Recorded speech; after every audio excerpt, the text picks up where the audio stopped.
Hi everybody, Ayres here, and welcome to another episode of The Attic. As you may know, it was an attic in Bremen, Germany where IGEL got its start 20 years ago.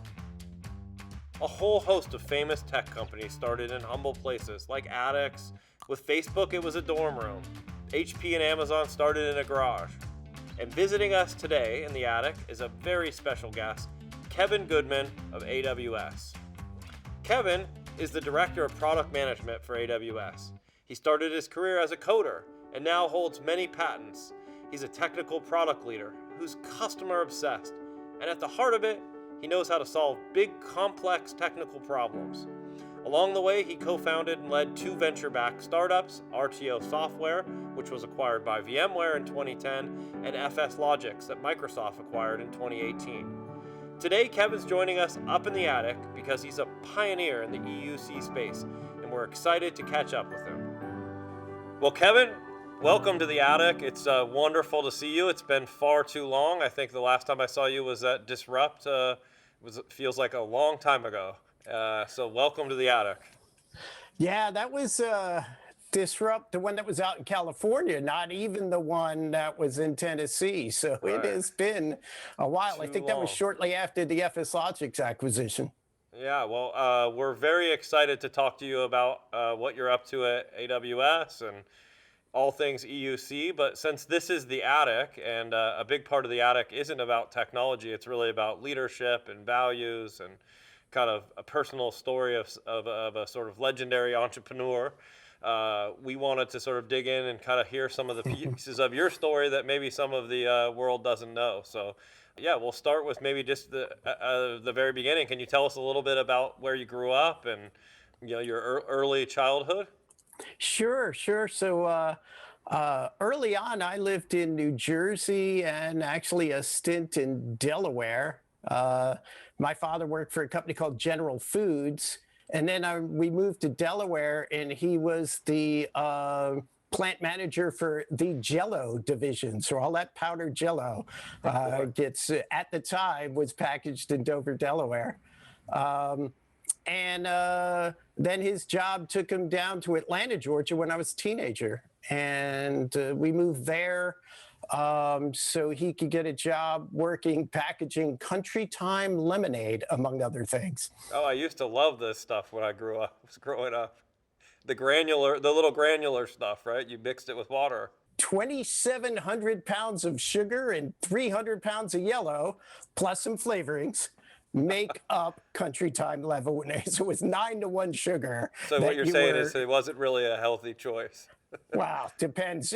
Growing kids need energy, right? So, Oh, that's great. yeah. So, did you have brothers and sisters? I do. I am one of 6. I've Wow, got okay. 3 sisters and 2 brothers.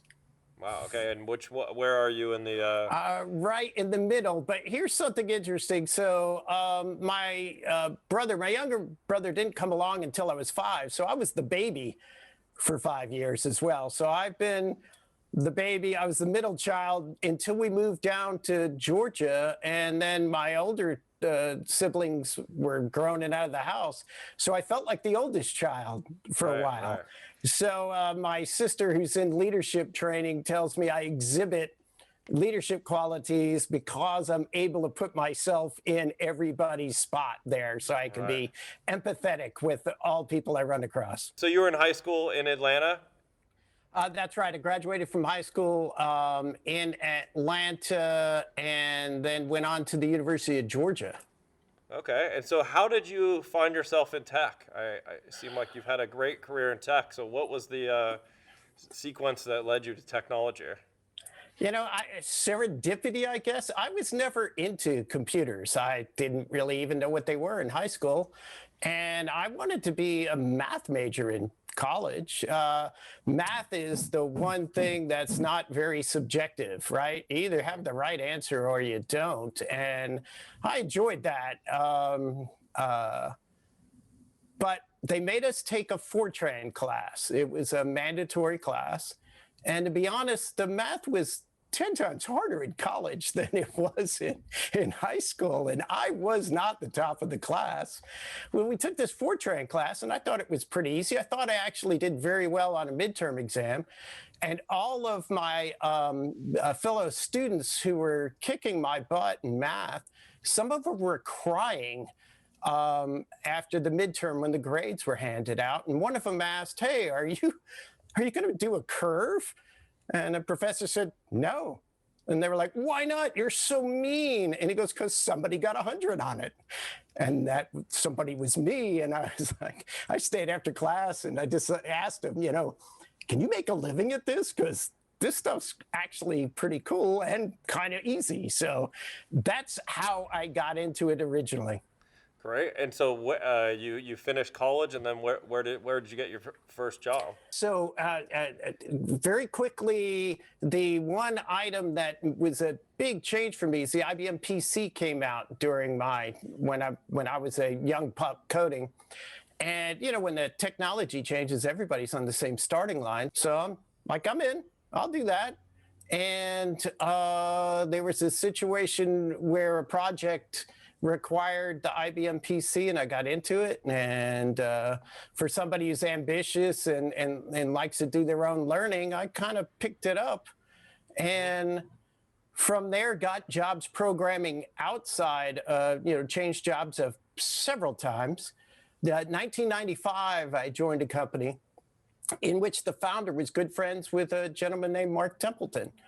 And Mark Templeton was traveling from wherever he lived to go to work at this company in Fort Lauderdale. And he stopped in Atlanta to say hi to his friend. I got to meet him. I think he was going to be VP of marketing or some such, right?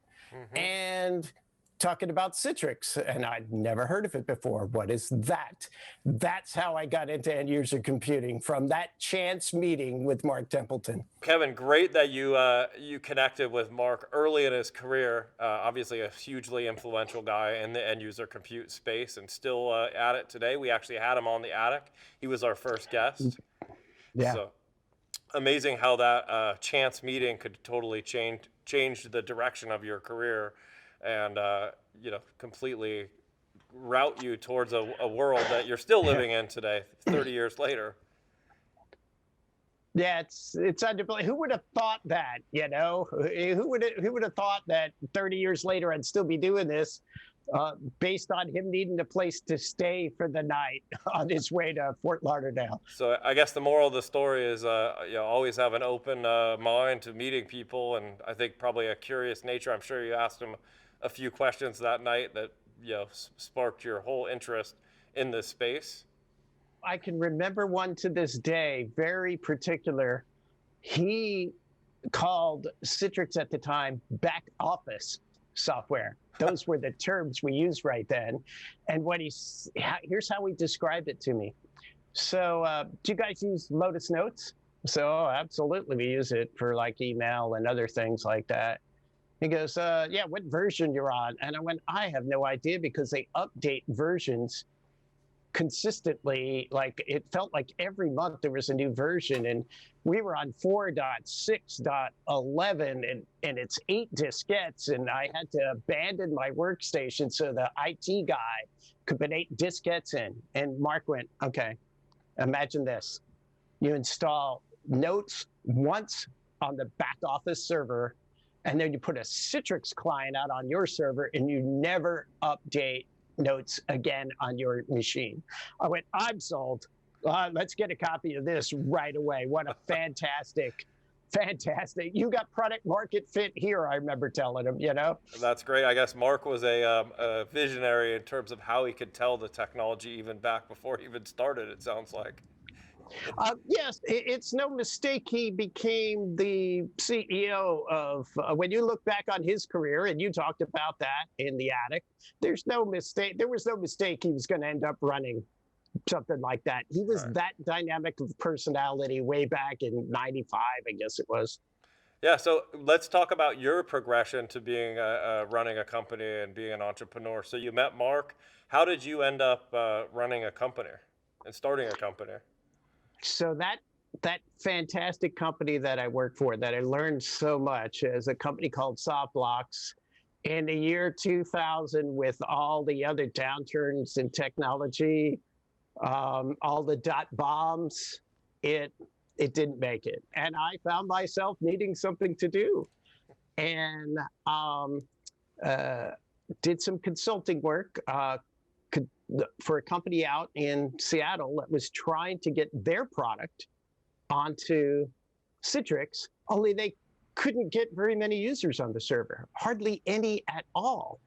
Yet Office, you could get 50 users on this server, but their software, they couldn't get it on. And so RTO software and T-Scale, a product that helped to optimize Citrix servers to get more users on it, came from that consulting agreement. And I started debugging, trying to figure out why Word was succeeding and Excel was succeeding, but their product wasn't. As it turned out, T-Scale was a result of that, necessity being the mother of invention. I had to figure out a way to get those applications to share memory amongst themselves the way that the Office applications did. And that led to the whole T-Scale patent of dynamic rebasing, they call it. And this was a product I thought that could actually sell. And if this company needed it, a lot more companies would need it, I presumed. And I even thought it could support outside investors.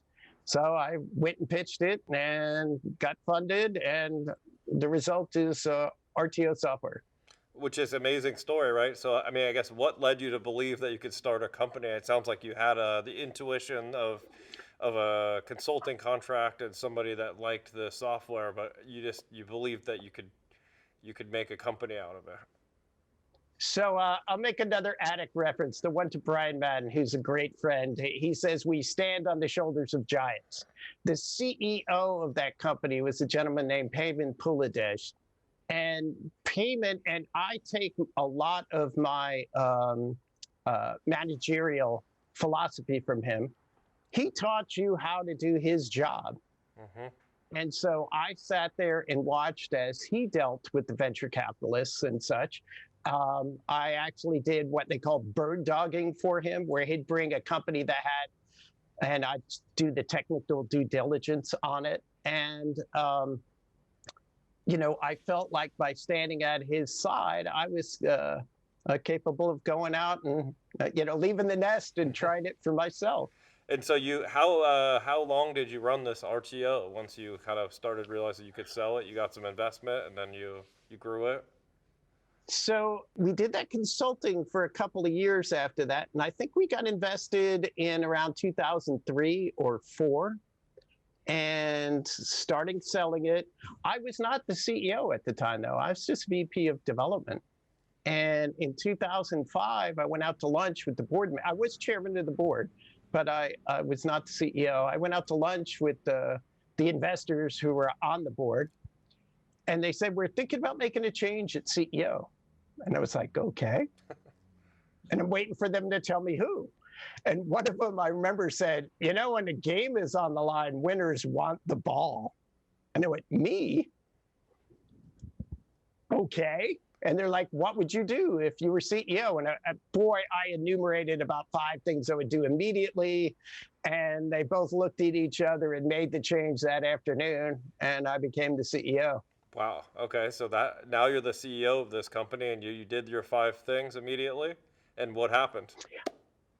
So I'll tell you the first thing that I noticed is the CEOs can't write code. They're too busy. As a matter of fact, they spend more than half their time on sales-related things, customer-related things, out in front of the customers. I immediately went on the road to assure all our resellers, in the Citrix market, resellers win the day.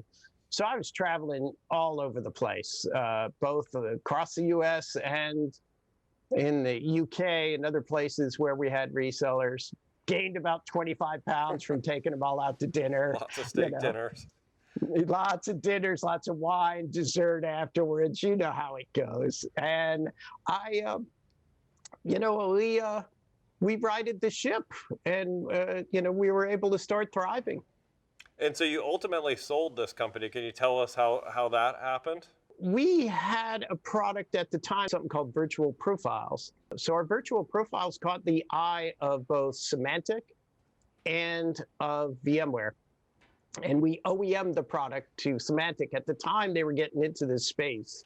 And also caught the eye of VMware, who OEM virtual profiles. They called it View Persona. And they said, well, how do we get you to work on this? And I said, in the usual way, you pay us money for it, Anyway, VMware made a proper offer and we accepted it. And funny story about those guys doing VC Ops review. As far as I know, they still work there today. Wow. Great company to work for, and that's proof right there. They all still work there. That is amazing, especially with all the ups and downs from VMware with what's happened with their UC, for that to still be there and those people to still be there. That's a testament. That's great. So tell me a little bit about what happened after you left, because I know you kind of started another company not too long after that. You had Yes. The bug, I guess, of entrepreneurial. I'm an East Coast guy, and I still had kids in high school and stuff like that. And it got to be a grind. It was a great place to work for, fantastic place to work for. But outside factors led me to want to get back to Georgia. And I left in 2012. And somebody even gave me a gold watch. Some of the old employees gave me a gold, because I was retiring, right? So I thought I was retired. You gotta watch out for those gold watches, Kevin. Yeah. By the way, when I went to start up FS Logics, I think I got an email that said, I want my watch back. When you say you're going to retire and you're going to go, fix up your basement and rewire that and maybe pick up guitar, that's a lot of fun for about 6 weeks. Then you're going, yeah. I also remember I was going to get really good at golf, but I'm not a golfer. I firmly believe that golf can be taught, but it can't be learned. So I was looking for something to do. I talked to Randy Cook. Randy had a built-in team of 2 excellent engineers named Jeremy and Brian, and off we went. I think we founded FS Logics December of 2012. And so what was the problem that you were going to solve?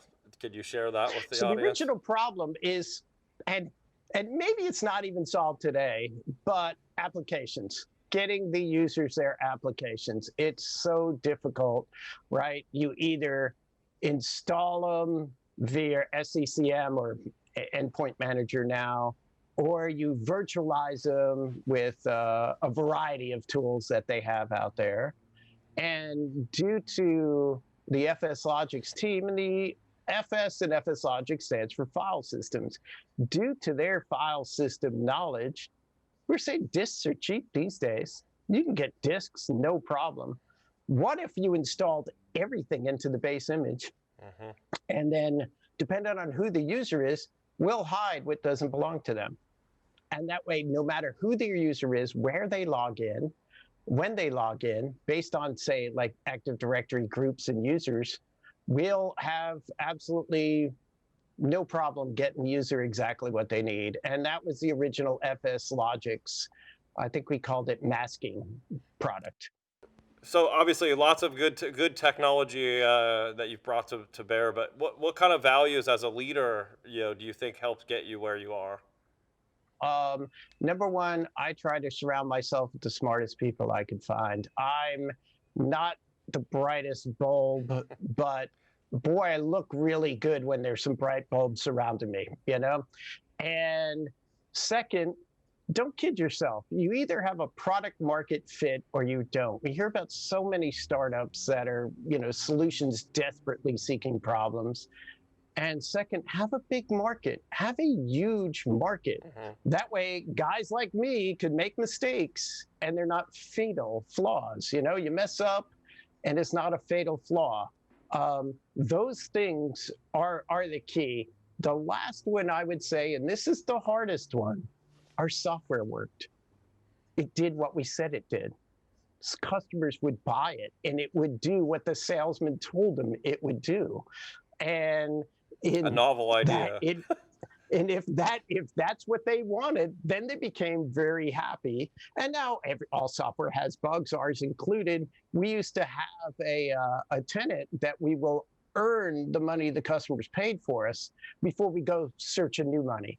So I didn't have to be in that support meeting where sales was saying, if I don't get this feature, we're going to lose this customer, because there were customers with bugs that so I didn't have to be there to tell them what was what. Eventually, all the sales guys all knew that that's the way things worked. That customer obsession, if you will, I didn't know to give it that name. I didn't know that name until where I am now. Right. But that customer obsession serves you well over time. So any advice I know we have a lot of young people that watch The Attic and sort of look to some markers. Any advice for a young person starting out in tech today? It's a different world than it was for you when you started, but any advice for young people? When I went to school, there wasn't an entrepreneur's major that you could take. And now they teach that in college. And, they're teaching stuff that took me 30 years to learn. So I think they have a head start. But here's what I say to anyone who reaches out to me for advice. I'll ask them these questions. Why are you doing this?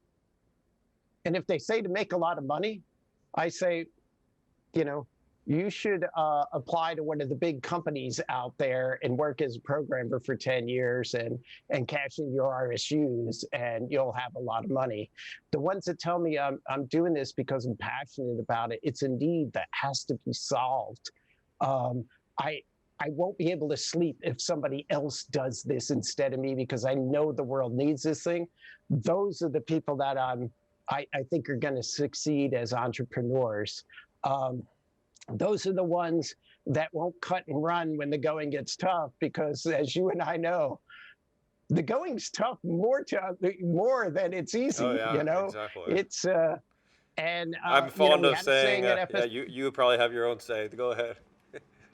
No, I don't go first. My saying is, if it was easy, everyone would be doing it, and they wouldn't pay us for it. That's exactly what I say, but I forget the last. I didn't have the last part, but that's exactly what I was about to say. If it was easy, everyone would do it. It's fun to chat about them now, but at the time, I was, there were many sleepless nights being miserable. A lot of those challenges were like ordeals, right. But you get through them, and then the more you get through them, the next one doesn't feel as bad. So one thing I do think that stands out for me, Kevin, when I think about your career, is a lot of good partnering with tech companies, right? Helping VMware, Symantec, Microsoft solve a problem. Can you talk a little bit about kind of how you view partnering and what made you successful there? So this is a big, huge community. And if you talk about a whole product solution, there are many areas that just aren't solved. There a lot of them aren't solved today. And it is confusing for the customer sometimes. The customer doesn't know which way to go. And I can see with a very technical product like T-Scale or image masking or profile containers, the customer not being able to, know for themselves. And let's face it, if they buy the wrong product, it could be their career on the line. So they reach out to people they do trust to say, hey, is this real? And imagine the situation like we have with FSLogix, where the customer success rep from Office 365 says, yeah, this thing's real. It's real. You should try it. And, I was bragging on my engineers before. My engineers gave metrics that you could test against. So you didn't have to take our word for it. You could just test against it. Right. Whatever a disk queue is, everybody knows it shouldn't be 70, and it's 70 with roaming profiles, and it's 2 with FSLogix containers. You can figure that stuff out for yourself and test it immediately. You don't have to believe. And that is those two things, having those partners stand up and say something nice about you, and having that, software that works and metrics that'll allow you to prove it to the customer. that's the two things that, it becomes very synergistic at that point. Yeah.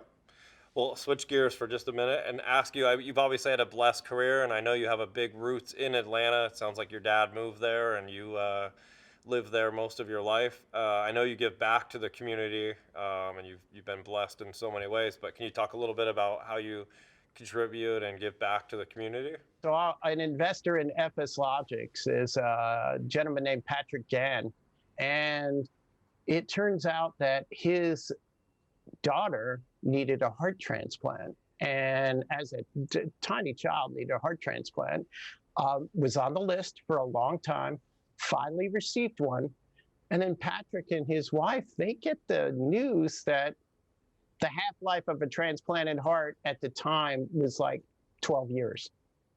So, oh my 3-year-old's going to make it to 15. That is just, that just takes you back. It's chilling right there. So he started a charity called Enduring Hearts, and their sole goal is to increase the longevity of hearts in pediatric heart transplant patients. And I am very proud to be associated with them because that number is now 17. That half-life is now 17 on there, and it keeps going up. And I wait for the day, and the motto of Enduring Hearts is, let's make this heart the last one you'll ever need. And if our listeners want to look this up, should they just go to the Enduring Hearts website? Or? Yeah, enduringhearts.org is where it is. So let's switch gears just for a minute. And I'm just surprised that we didn't see a Kevin Goodman, third startup. I want to find out how did you end up at the other end of the spectrum, the biggest company in the world? Obviously one that is also very entrepreneurial and customer centric, like you said. And I think we just saw Jeff Bezos send himself into space this past week. So yeah. I'm sorry that I didn't land at AWS at the beginning of my career. It's just that perfect fit for me, that they have all the base stuff that you would need if you want to do an EUC product, and then they are out and entrepreneurial, in which they'd let you build new stuff if you want to. The world's largest incubator. Yeah, you know what? I believe that's what I've been told. Jeff Bezos is the best venture capitalist out there. Right. So, why not work for the best? Well, I was very inspired by the letter that he wrote when he retired as CEO, right? And he said day one, it's always day one. And maybe you can speak a little bit to that, because you're probably on the inside. You see this value, the day one value.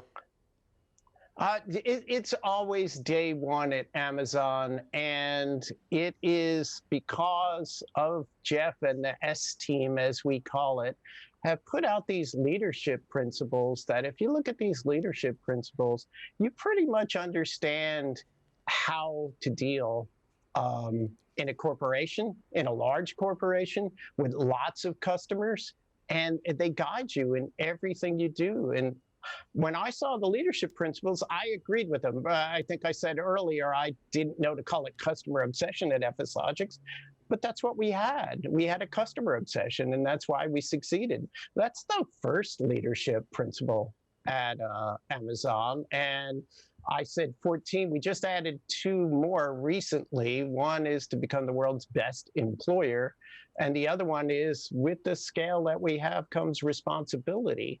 So we're also a good corporation too. Not only a great place to work, but we want to be a good corporation for our customers and for the world. So who wouldn't want to be a part of that? Yeah, well, I guess I'd love to hear what you're actually doing. Are you able to share with us? I know it's been sort of a little bit of a shrouded in mystery what Kevin's up to, but maybe you're building the next EUC spaceship. So could you share with the team? In due time, I promise you'll be one of the first to hear about it. Okay, great. Well, maybe we'll have to have you. I can't tell you anything I'm working on now. All right. Well, we'll get you back on the attic when you're ready to make that announcement. But yeah, so obviously great to have you on. We really appreciate learning more about you and your story. Well, I guess without giving away what you're doing, maybe you can give us some projections. What do you think the EUC space looks like 5 years from now? Okay, so wow, my crystal ball's a little cloudy after 2 or 3 years, but what I believe is that first, we now have a name for what we do, right? I used to have to try to describe it at dinner parties. So we're that company that helps you get a Windows desktop over the internet. Now I just say we're in the work from home industry, and they understand what I'm talking about. And um, 2020 was tragic for a billion reasons, but it also showed enterprises that work from home is legitimate. There are companies now that have realized that work from home is a very productive way to get work done. And a lot of companies have decided that they want to go back to um, the office, but in a hybrid situation, maybe a couple of days at home, a couple of days in the office. If that's the case, all that growth we saw during 2020 in order to get the users their desktops so they could work from home, that's going to continue. And I think the growth just continues to grow, maybe not at the rate of 2020, but I'm expecting that growth to continue, for the next several years at least. Yeah, well, I agree with you, and I do believe it will be a hybrid world, right? We all yearn for that face-to-face connection. I look forward to hopefully seeing you somewhere in the world in the near future, Kevin. And absolute pleasure and honor to have you on, and very much look forward to that next time we can have you on, and you can share what you're doing to change the world. It sounds good. And thank you so much for having me on. And it's always fun to be associated with IGEL, which is just such a great company that you built. So congratulations to you as well. Like you said, I stand on the shoulders of others that have gotten us here over the last 20 years, but it's been a really fun ride. So thank you. Thanks so much, Kevin. And for all of our listeners, thank you for stopping by the Attic. We're really excited about our upcoming guests, including Thomas Charlton, who's the CEO of Goliath Technologies, Tim Minahan, the CMO of Citrix, and David Smith, the CEO of Terdici. So, as always, lots of interesting perspectives on tech coming your way from the Attic. Please subscribe to the IGEL YouTube channel, and you'll get all the alerts about when the next episodes will drop. And until we meet again, this is Ayres wishing you a great day, be kind to each other, and be well.